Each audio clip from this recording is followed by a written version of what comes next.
Muy buenos días, jóvenes, sean bienvenidos a esta clase asíncrona de sistemas electromecánicos.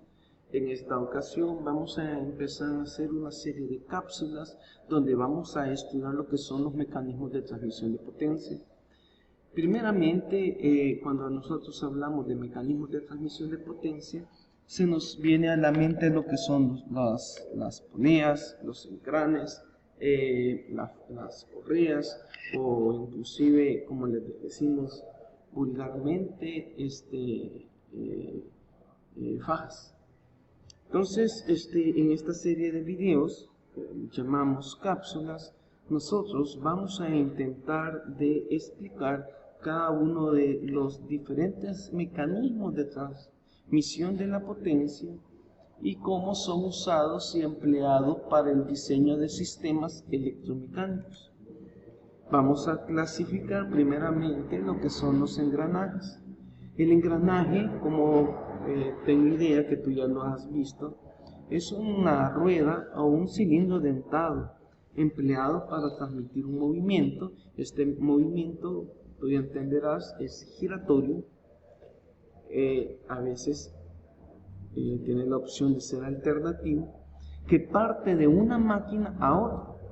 Es decir, hay un mecanismo transmisor y hay un mecanismo conducido. El conjunto de dos o más engranajes que transmite el movimiento de un eje a otro se denomina tren de engranajes.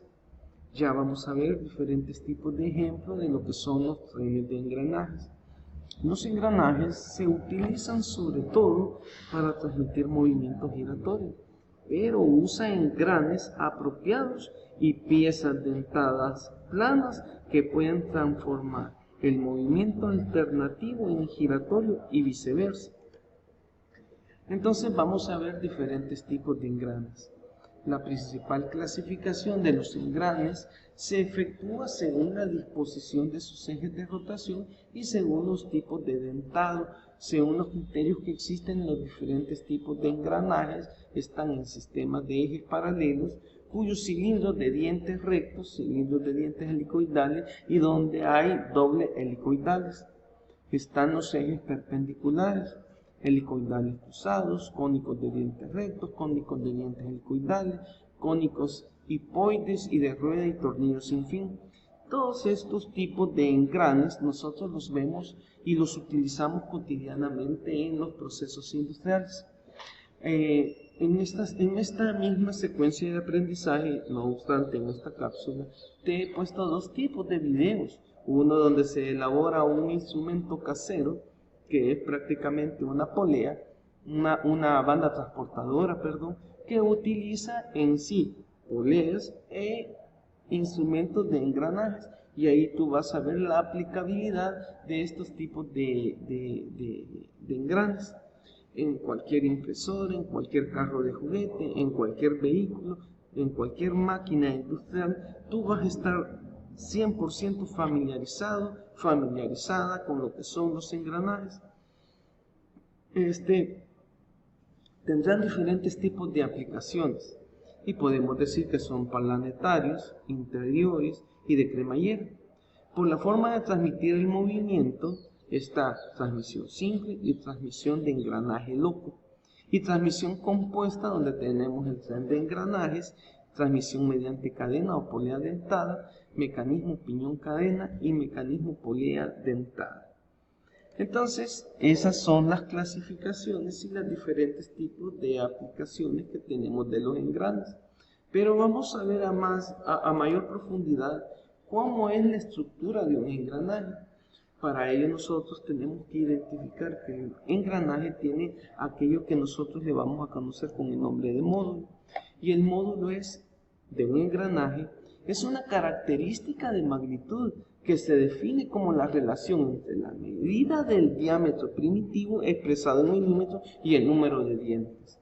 El diámetro primitivo, si tú observas en este gráfico, es exactamente el eje del centro del engrane no hasta el extremo superior, no hasta el extremo inferior, sino que hasta el diámetro medio. A ese diámetro medio del superior y el interior del engrane, del diente, podemos decirlo así, superior al diente le llamamos diámetro primitivo. Módulo, la letra M mayúscula, va a ser el diámetro primitivo, dado en milímetros, dividido entre el número de dientes. Y a ese concepto tú le vas a conocer con el nombre de módulo. La circunferencia primitiva es la circunferencia a lo largo de la cual engranan los dientes. Con relación a la circunferencia primitiva, se determinan todas las características que definen los dientes. Y los dientes vienen dados por los diferentes elementos que tienen los mismos engranajes. Entonces, exactamente donde pega el punto medio del diente, es ese diámetro lo que vamos a conocer el punto de diámetro primitivo. Entonces, el paso circular es la longitud de la circunferencia primitiva correspondiente a un diente y un vano consecutivo. El espesor del diente es el grosor del diente en la zona de contacto, o sea, el diámetro primitivo. Nosotros vamos a tener diferentes piezas y en este diagrama lo podemos observar a fondo. Acá también están diferentes tipos de conceptos. El pie de diente se conoce con el nombre de dedendum. Es la parte del diente comprendida entre la circunferencia interior y la circunferencia primitiva. Esto que pueden observar acá. Diámetro interior entre la circunferencia primitiva. La cabeza del diente, conocida también con adendum, no es dedendum, sino que es adendum, es la parte del diente comprendida entre el diámetro exterior y el diámetro primitivo. En esta misma línea tú puedes observar la letra A, que es la primera vocal de la palabra adendum, distancia que hay entre el diente o circunferencia de la cabeza y el diámetro primitivo. Y el dedendum, la distancia que hay entre el diámetro primitivo y la base de lo que es la circunferencia inferior. El flanco es la cara interior del diente, es su zona de rozamiento. La altura del diente es la suma de la altura de la cabeza, adendum, y el dedendum, y esta se define por la letra H. El ángulo de precisión o de presión es la forma de línea de acción con la que la tangente en la circunferencia del pasa. Esta viene regulada de 20 a 25 grados, que son los ángulos regularmente normalizados.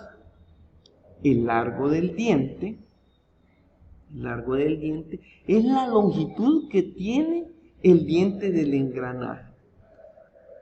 Y la distancia entre el centro de los engranajes es la distancia que hay entre los centros de las circunferencias de dos o más engranajes. Esto que vamos a analizar a continuación es sumamente importante, es la relación de la transmisión. Nosotros tenemos que entender que hay una relación de giro que existe entre el piñón conductor y la rueda conducida. Cuando nosotros hablemos de RT, es la reductora de velocidad o multiplicadora de velocidad. Vamos a ver muchos ejemplos donde mecanismos tratan de reducir la velocidad y hay otros mecanismos que lo que hacen es incrementarla. Para esos casos vamos a analizar muchos tipos de ejemplos y a desarrollar otro tipo de cápsulas, donde vamos en esas cápsulas a calcular precisamente la relación cuando es un diámetro menor, un diámetro mayor, cómo incide el número de dientes, la distancia que hay entre eje, y así cómo determinar la velocidad de giro de un mecanismo que es el conductor a un destino que es el conducido. Entonces, vamos a visualizar también el cálculo de los engranajes, paso a paso. Veremos también cómo se calcula engranajes rectos y los pasos que hay que dar para realizarlo correctamente, así como la sinfín de variables que nosotros vamos a utilizar. Acá están prácticamente las mismas ecuaciones, los mismos conceptos que hemos visto anteriormente: diámetro primitivo, el exterior, el interior y la distancia entre centros. El diámetro primitivo es el diámetro que es igual al módulo por z. El diámetro exterior, y aquí está la formulita, y esas formulitas que tú las tienes acá, ¿a dónde las vamos a aplicar? Precisamente para que todos estos conceptos que hemos empleado y conocido los vamos a emplear para el cálculo de los diferentes tipos de engranaje. ¿Cuáles son los conceptos y fórmulas que tú vas a conocer? Módulo, número de dientes, el valor de z, diámetro primitivo, diámetro exterior e interior y la distancia entre z. Esos puntos, esos conceptos que tú estás analizando y conociendo teóricamente, tú los vas a aprender a aplicar. ¿Cómo? Calculando diferentes tipos de relaciones y de pasos. Por ejemplo, tú estás viendo en este diagrama un diferente motor que engrana con un reductor de velocidad, y no solo un reductor, sino que un cambio de giro en la dirección del eje. Esta máquina es una de las más conocidas y empleadas en la industria, donde tú el eje de velocidad del engrane debes de conocerlo, cómo lo vamos a reducir y el cambio de giro que éste nos va a llevar para realizar un trabajo. En las siguientes cápsulas informativas vamos a visualizar los cálculos. ¿Por qué? Porque lo que nosotros queremos conocer precisamente es el diseño de engranajes en dientes rectos, la velocidad de entrada, la velocidad de salida y la potencia que pretendemos transmitir. Estos mecanismos, precisamente los que estás analizando, son diferentes tipos de mecanismos que los vamos a emplear en nuestro diario vivir. Por ejemplo, la velocidad de esta cremallera, tú verás y visualizarás que existen más de un mecanismo y no solo engranes, sino que aquí tú puedes ver valeros, chumaceras, donde los diferentes mecanismos de transmisión utilizan ese tipo de accesorios complementarios para la ejecución de cualquier trabajo que nosotros tengamos. En conclusión, los engranajes se destacan por su capacidad para transmitir gran cantidad de potencia. Son utilizados en muchos sectores industriales. Su fiabilidad, su eficacia, en comparación con engranajes helicoidales de tamaño similar, nos permitirán a nosotros obtener mejores resultados en los procesos industriales. El cálculo de engranajes es parte de nuestro estudio, el cual estaremos desarrollando en la serie de secuencias y cápsulas de aprendizaje que estamos aquí en tu materia, sistemas electromecánicos. Bienvenidos a la primera de las cápsulas de mecanismos de transmisión de potencia de tu asignatura Sistemas Electromecánicos.